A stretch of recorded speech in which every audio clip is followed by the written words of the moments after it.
Hai, nama saya Estefenda Alexander. Saya Muhammad Daniel bin Jaisim. Saya Joshua Myron. Jangan minta puji mau keluar sana sini kalau tidak urusan. Penat sudah saya duduk di rumah nih. Penat sudah saya study online. Sakit kepala, sakit. Ingat, jangan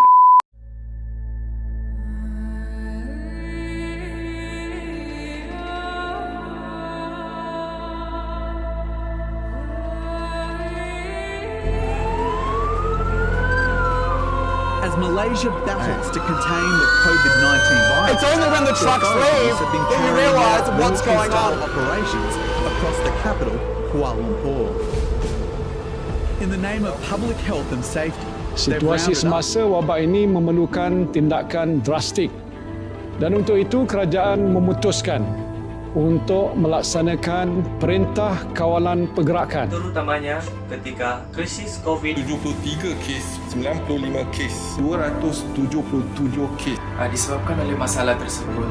They will stay inside the wall. Perpaduan di kalangan rakyat yang mesti diteruskan.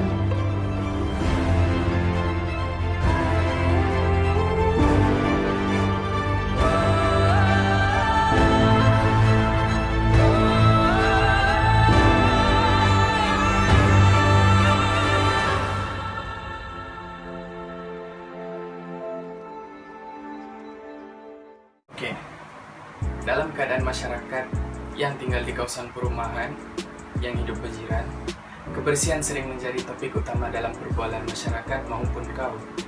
Hal ini karena persekitaran yang tidak bersih akan menyebabkan berlakunya pencemaran, seterusnya akan menimbulkan berbagai jenis penyakit yang berbahaya seperti demam denggi, taun, kolera, penyakit cacing tikus, dan banyak lagi penyakit yang berbahaya.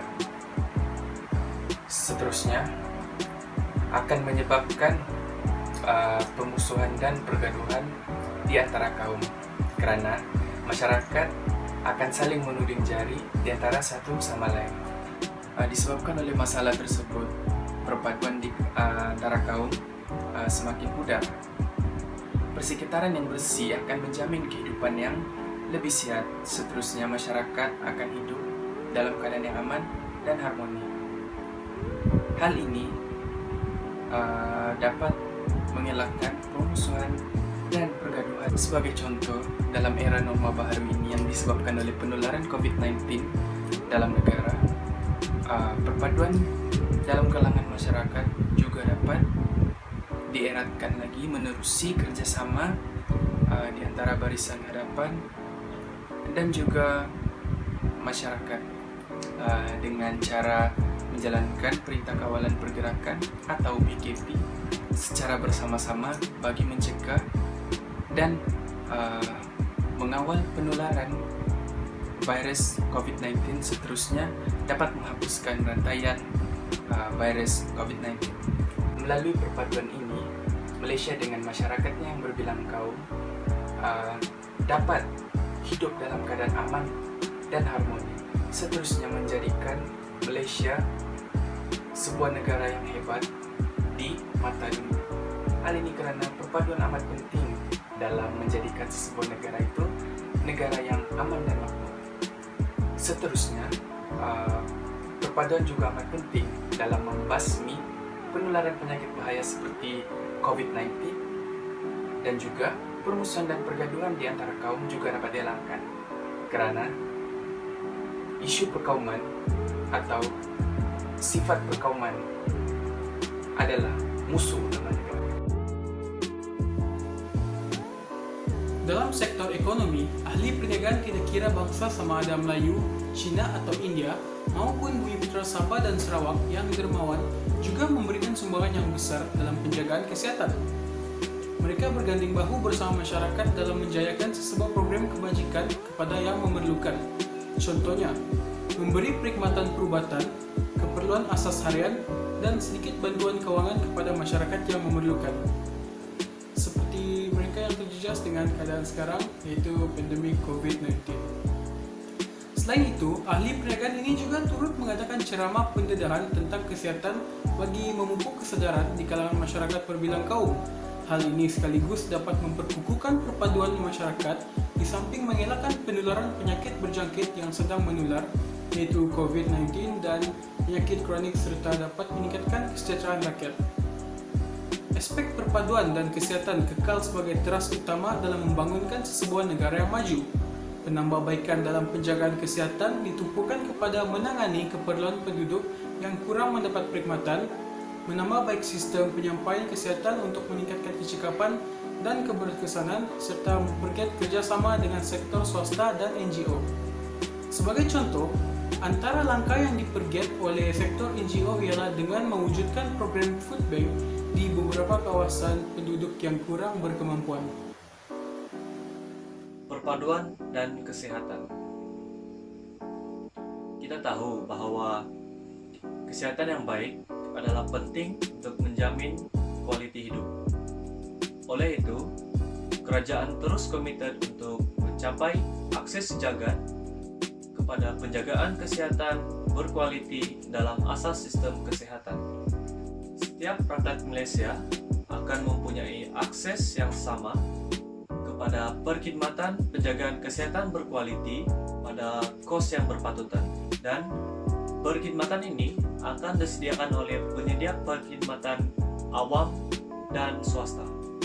Aspirasi ini akan direalisasikan melalui meningkatkan sokongan yang bersasar, khususnya bagi masyarakat yang kurang mendapat akses kepada perkhidmatan kesihatan. Akses kepada penjagaan kesehatan yang berkualiti, terutama di kawasan dan masyarakat yang kurang mendapat liputan maupun di bandar ataupun di luar bandar, akan diperluas. Ini termasuk perluasan perkhidmatan kepada isi rumah miskin dan berpendapatan rendah, termasuklah orang asli di kawasan Semenanjung Malaysia, kawasan luar bandar, dan pedalaman di Sabah dan Sarawak. Langkah ini termasuklah menempatkan lebih ramai pakar dalam bidang perubatan dan kesehatan. Hal ini akan mewujudkan lebih banyak kemudahan penjagaan kesehatan di kawasan yang amat memerlukan dan mengembangkan jangkauan kesehatan. Sebagai contoh, pasukan kesehatan bergerak, perkhidmatan doktor udara, dan sukarelawan kesehatan kampung akan diperluas di kawasan pedalaman. Maksud saya di sini adalah setiap masyarakat Malaysia hendaklah mempunyai akses penjagaan kesehatan yang sama tanpa mengira bangsa, agama, pekerjaan, dan apa jua status individu tersebut.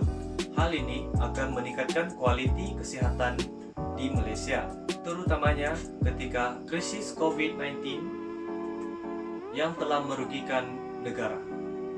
Oleh itu, saya ingin memberitahu kepada semua warga negara Malaysia bahwa Anda mempunyai hak dan akses kepada rawatan dan penjagaan kesehatan.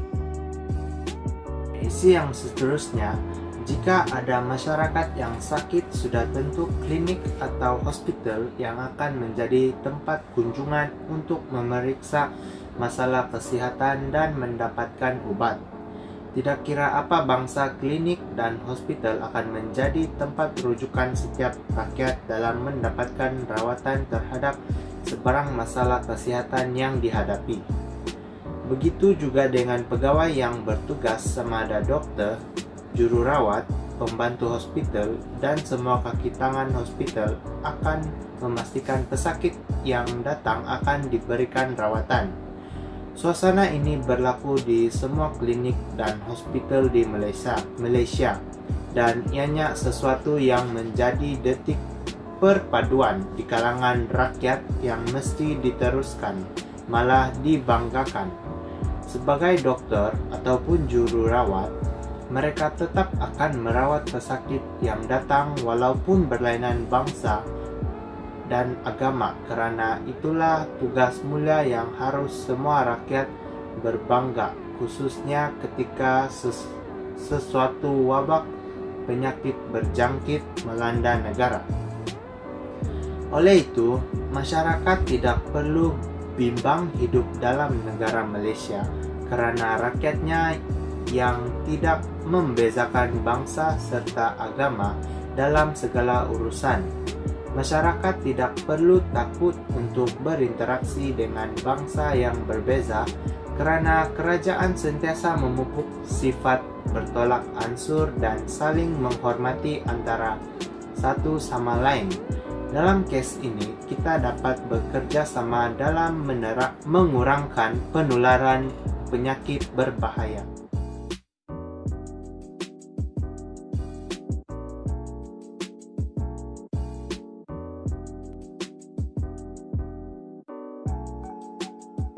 Kepada Anda yang di luar sana, berhati-hatilah ketika melakukan kegiatan seharian Anda. Stay at home, jangan degil, kita patuhi SOP. Sentiasa sediakan hand sanitizer dan memakai hand sanitizer bila perlu. Always wear a mask. Dan pastikan memakai mask dalam keadaan yang betul. Jangan degil. Jangan degil. Stay safe. Stay safe.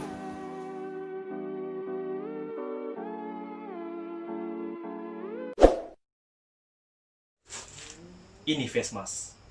Pakai.